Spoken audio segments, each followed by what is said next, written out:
Welcome दोस्तों। आज की इस वीडियो के अंदर मैं आपको बताने वाला हूं एफआईआर के बारे में ए टू जेड प्रैक्टिकल वे के अंदर। बहुत सिंपल शब्दों के अंदर आप समझ जाएंगे, किसी भी जगह आपको दिक्कत नहीं आएगी अगर आप इस वीडियो को पूरा देखते हैं तो।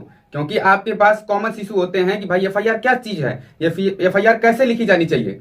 अगर कोई एफआईआर दर्ज नहीं होती है तो क्या करे, इन्वेस्टिगेशन ऑफिसर अगर पुलिस वाला से मिल जाता है तो क्या करे, आपके मामले के अंदर जांच में कहां तक कौन सी स्टेज पे चल रही है आपके मामले की जांच। अगर पुलिस ने आपके मामले को झूठा मान करके एफआईआर पेश कर दी तो क्या करेंगे। तो ऐसे कॉमन इश्यूज हैं जो आपको पता होना चाहिए, इनका सोल्यूशन क्या है। तो प्रैक्टिकल सोल्यूशन आपको रिजल्ट मिलेगा जिसे इस वीडियो के माध्यम से आप जान पाएंगे। और कमेंट जरूर कर देना, क्योंकि मैं आपका कमेंट का रिप्लाई भी करूंगा और कमेंट जरूर पढ़ूंगा, लाइव शेयर भी करना। तो बात करते हैं कि सबसे पहले एफआईआर क्या चीज है। कोई एफआईआर सिंपल शब्दों के अंदर किसी अपराध के बारे में सूचना है, सर्च इंफॉर्मेशन रिपोर्ट होती है, जिसमें पहली बार आप किसी अपराध के बारे में किसी पुलिस को जब कंप्लेंट दे रहे हैं तो वो अपराध के बारे में पहली बार दी गई सूचना ही एफआईआर होती है। अब इसका इतना इंपॉर्टेंट रोल है क्योंकि पूरा केस आपकी एफआईआर पे डिपेंड करता है। तो ऐसी स्थिति के अंदर एक इफेक्टिव एफआईआर आपको दर्ज करानी चाहिए। अब बहुत से लोगों को ये पता ही नहीं रहता कि एफआईआर को कैसे दर्ज कराते हैं, क्या लिखना चाहिए। तो सबसे बेसिक चीजें तो उसमें होनी ही चाहिए जो मैंडेटरी है। एग्जाम्पल के तौर पर कि भाई जो घटना है वो कौन से तारीख की है, किस समय की है और किस प्लेस की है। ये तो बेसिक है, ये तो आना ही चाहिए, क्योंकि इससे आपका फिक्स हो जाएगा क्राइटेरिया और वो इलाका फिक्स हो जाएगा जिस पुलिस को उस मामले का सुनवाई का अधिकार है। अब बात आती है कि भाई किस व्यक्ति ने घटना की, किन हथियारों से घटना की, और ये जो घटना हुई है यह घटना क्यों की गई है आपके साथ। शिकायत करता ये बताएगा ना कि भाई मेरे साथ ये घटना इन वजह से की गई है, तो वो वजह लिखेंगे। आपके साथ शिकायत करता अगर खुद लिख रहा है तो बताएं कि कहां कहां चोट थी और किस किस ने चोट की, आपके साथ कहां कहां मारपीट हुई और किन किन लोगों ने मारपीट की। ये बेसिक चीज है जो आप इतना ही दे देंगे ना एफआईआर के अंदर, तो यह बहुत ही अच्छे तरीके से पूर्ण बात आ गई है। अब बात आती है कि भाई ये एफआईआर हम जब शिकायत दर्ज कराने जाते हैं, एफआईआर दर्ज कराने जाते हैं तो हमारी एफआईआर को पुलिस लेती नहीं है। समटाइम देखने को मिलता है, ये कॉमन इशू है। अब लोगों को ये भी नहीं पता होता है कि क्या करना चाहिए, वेट करते रहते हैं। तो वेट ही तो नहीं करना है। किसी भी कॉग्निजेबल ऑफेंस में, संज्ञेय अपराध के मामले में पुलिस को तुरंत एफआईआर दर्ज करनी चाहिए। सुप्रीम कोर्ट कहता है Lalita versus state of UP में, साबिर मोहम्मद आप राजस्थान में, इस जजमेंट में। तो कुल मिला करके लेकिन पुलिस जानबूझ करके, अब वो रीजन कुछ भी हो सकता है, वो अक्यूज को जानती हो या जान पहचान हो गई या उन्होंने साठगांठ कर ली, कोई भी कारण हो सकता है, एफआईआर दर्ज नहीं कर रही है। तो आपके पास एफआईआर दर्ज कराने का सबसे पहला जो ऑप्शन होता है वो होता है एसपी का। सुप्रीम कोर्ट भी ये कहती है इस बात को, एफआईआर दर्ज करानी है पहले आपको तो आप थाने पे जाएंगे। अगर थाने वाले नहीं दर्ज करते तब आप एसपी साहब के पास जाएंगे।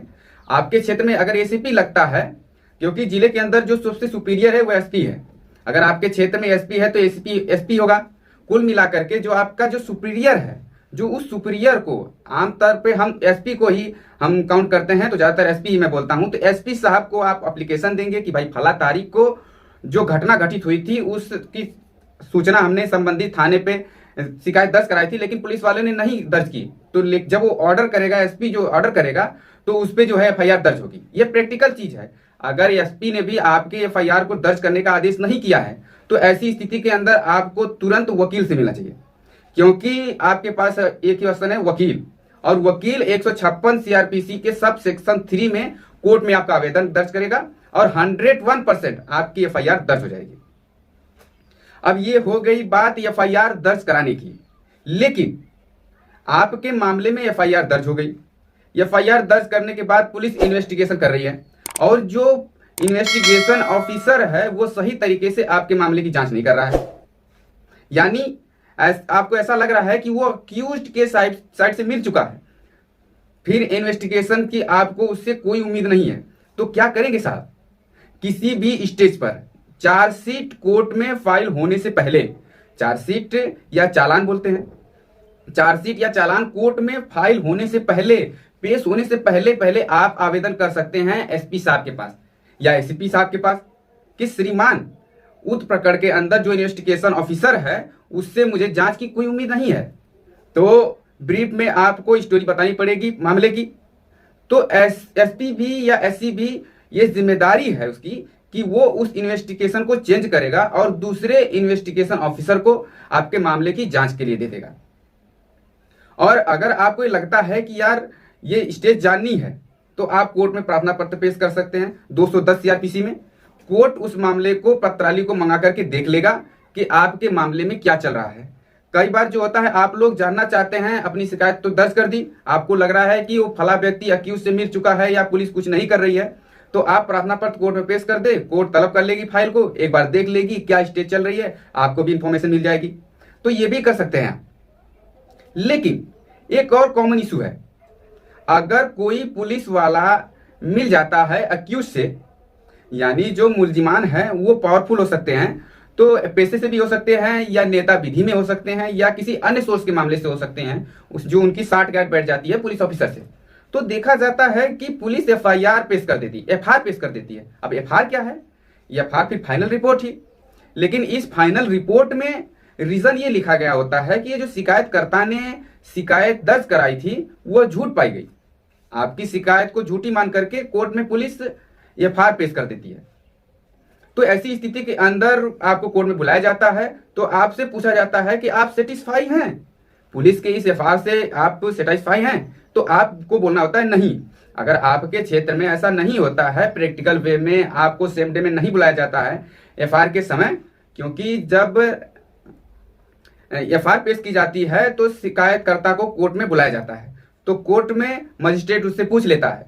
लेकिन किसी किसी स्टेट में वहां पे समन जारी किया जाता है शिकायतकर्ता को, उस डेट पर वो समन दे के वो जाता है, आप जाएंगे और वहां पर जाकर के आप कहेंगे कि साहब मैं सेटिस्फाई नहीं हूं, क्योंकि मेरी तो रिपोर्ट सही थी, जो मैंने घटना बताई थी वो सच्ची थी। तो फिर ऐसी स्थिति के अंदर आपको एक वकील की आवश्यकता पड़ेगी, जब आपको प्रोटेस्ट पिटीशन फाइल करनी पड़ेगी। जो फाइंडिंग पुलिस लेकर के आएगी उसके विपरीत आपका वकील तैयार करके देगा प्रोटेस्ट पिटीशन और कोर्ट में पेश करेगा। आपकी ओर से वो आर्गुमेंट करेगा, कोर्ट आपको गवाही देने का मौका दे देती है। तो कुल मिलाकर के जब आप प्रोटेस्ट पिटीशन फाइल करते हैं तो आपको अपनी गवाही देनी होती है कोर्ट के अंदर। केवल आप ही को बोलना है इस समय, आपसे कोई क्वेश्चनिंग नहीं की जाएगी। और आपको क्या बोलना है, गवाही में क्या बताना है, आपको वो चीज बतानी है जो आपने एफआईआर में दर्ज कराई थी। एफआईआर में आप जो बोलते हैं वही आपके बयान होते हैं। तो कोर्ट में जब आप प्रोटेस्ट पिटीशन फाइल कर देते हैं तो उसके बाद आपको बयान देने के लिए बुलाया जाता है। तो आपको खुद को बताना होता है कि फला तारीख को किस समय की घटना है, कि इतने बजे की बात है, मैं फला जगह से गुजर रहा था, तो मेरे साथ ये चीजें हुई, इन लोगों ने मेरे साथ ये चीज की। इतना बेसिक सा आपको ब्रीफ करके बताना होता है। यही आपके बयान होते हैं। अब आपके बयान हो गए, यानी शिकायतकर्ता के इस तरीके के बयान होते हैं। शिकायतकर्ता के बयान होने के बाद कोर्ट ये पूछती है कि आप क्या और गवाह पेश करना चाहते हैं? ये आपका राइट है, आप पेश कर सकते हैं। और आपके पास गवाह हैं तो आप पेश कर सकते हैं, जिन्होंने आपके घटना को देखा है, ऐसे आई विटनेस को पेश करना चाहिए। तो आपके वकील साहब आपको गाइड करते हैं, आप गवाहों को लेकर के आओ, उन गवाहों के भी आप बयान कराओगे।